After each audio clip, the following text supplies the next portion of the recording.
Okay, guys, time for some pillow talk. No, I'm just kidding. All right, guys. Told you I will give you an update of what happened with the safety situation. So I have two updates for you. I'm going to talk about the whole safety review thing that I went through. And second thing I'm going to talk about is this. ACE 2 class. ACE 2 class. So let's get into it.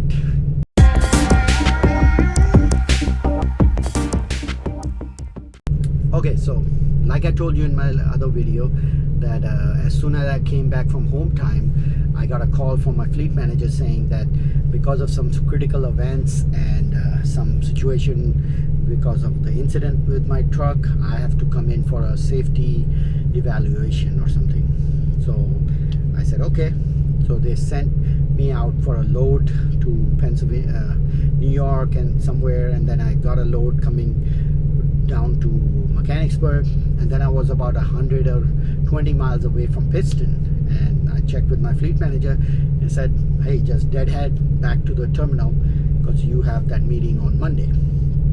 So I said okay. Got here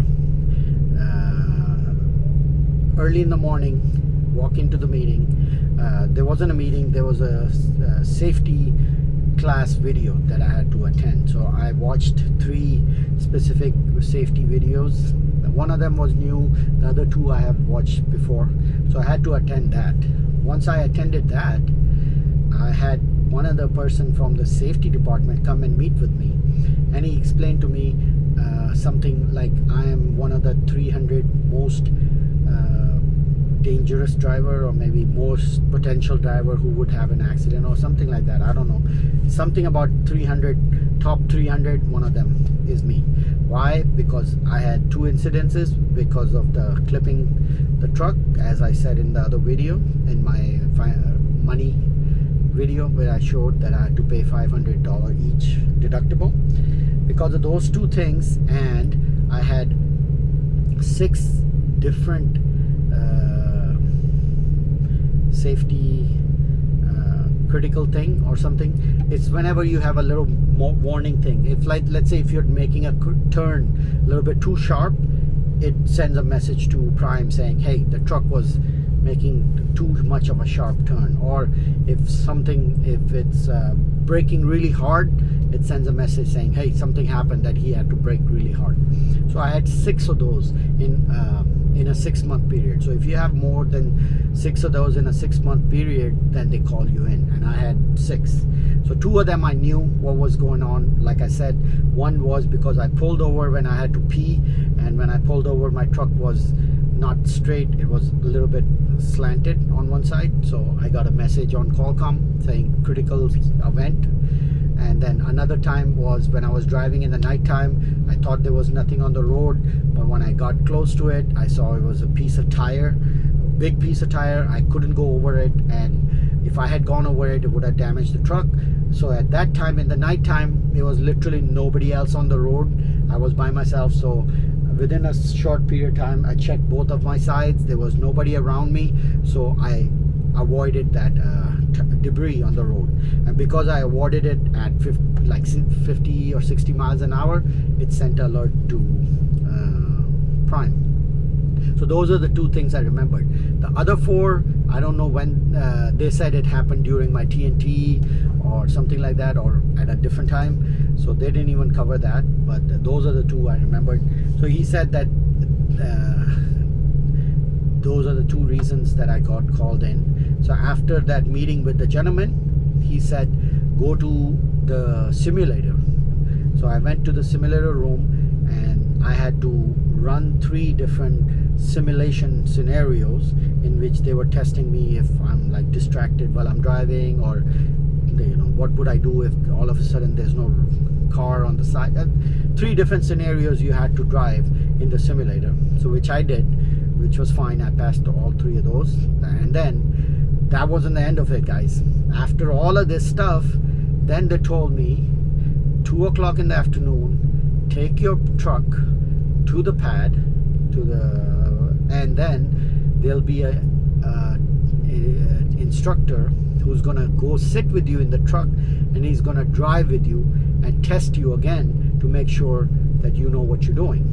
So which was kind of a little bit awkward, because I'm like, after all of that, I still have to show that I know what I'm doing when it comes to driving, but which is fine. So I got my bobtail ready. I took it down to the pad, told the instructor said, go pick up a trailer and come back and pick me up. Went there, picked up a trailer, brought it back in front of him. He got in the truck. He said, what's going on? I told him what was going on. He's like, all right, go ahead, go out, make a left, make a right. He made me go around at certain places, then going down the ramp and all that. He's checking me out, making sure that I'm driving correctly. He keeps checking the back of my truck, saying if I'm not going over any lines and all that stuff. And finally, once he saw that I was doing everything by the book, so he took me back to the pad. He said, hey, you're good to go. So in the end, after these 3 sessions, I was good to go for the safety thing. So I guess it wasn't as bad as I thought, because they said that the average is about 4 safety violations in a 6-month period, and I had 6. So that's why I got called in. But when I was checking it out, some people had like 12s and 17 and 18 on the list, and I only had like 6 in the past 6. And remember, out of that 6-month, part of that was TNT, where I was new. So I don't know.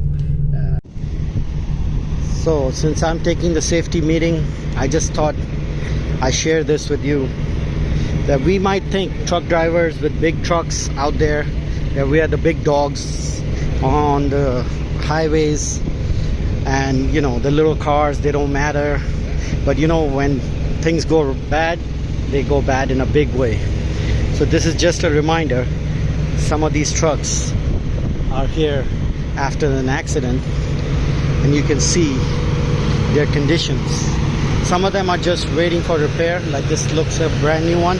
But just as a word of caution, wanted to show you that when things go bad, they go horribly bad. Okay, so safety is important. Just keep your eyes on the road, and it only takes a split second of distraction or things like that, and before you know it, the truck is out of your control. And these things are very hard to control once they're out of your direct control. So I'm not showing you all of this stuff to scare you, just to give you an idea that it's real. This is a dangerous profession, and whoever is driving trucks out there, all my fellow truck drivers, just be careful and be safe, if that makes a difference. But anyway, so the safety thing wasn't that bad. Now so I stayed there at the terminal. The next day I decided to attend the ACE 2 class. Guys, this is really good class to attend. I did the ACE 1 when you are doing the upgrade, but this is a class that you attend after you've driven the truck for a few months. After you've driven the truck for a few months, now you have data. What they do is they go over everything from your settlement. These are all my settlements for a month with a fine-tooth comb, and basically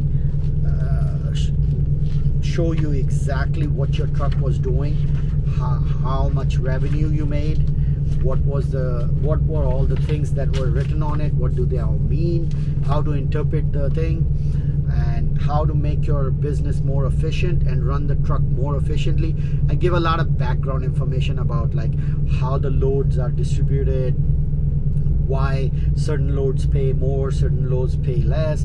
A lot of good information, how to drive your truck, what type of speed you need. And then the good thing is there's a worksheet, and this worksheet is done based on your settlement, so you know exactly how your truck is performing and what can be done to make your truck better. So anybody who's in a lease program, after a couple of months, 2-3 months of driving, make sure you attend this class. They pay you $100 for attending the class and give you lunch and dinner, so that's pretty good. Plus, on top of that, one extra thing they do is they defer one of your lease payments. So for this week, I don't have to make the full payment. the payment is deferred, so they'll just take $30 out of my paycheck for every week going forward until this week's payment is done. So that's good, because I just came off vacation time, so if I don't have to pay the full lease payment for this week, it kind of helps out. So that works out good. But the bad thing is I didn't really make any money during this week, so that's a negative about it. But right now all my safety is done, my ACE2 class is done, I'm good to go, ready to my truck is ready, I have my 34-hour reset, so my full clock is available. I should be going on the road tomorrow morning and be out there for at least 3 to 4 weeks. So guys, this is the latest update. I have one other update coming up for the next video, which you might like, and that's the update I'm sitting on. Okay, this is something new, so I'm gonna show you in my next video. But for right now, hey, how did you like my video for the vacation clips that I put in? Let me know. All right guys, take care.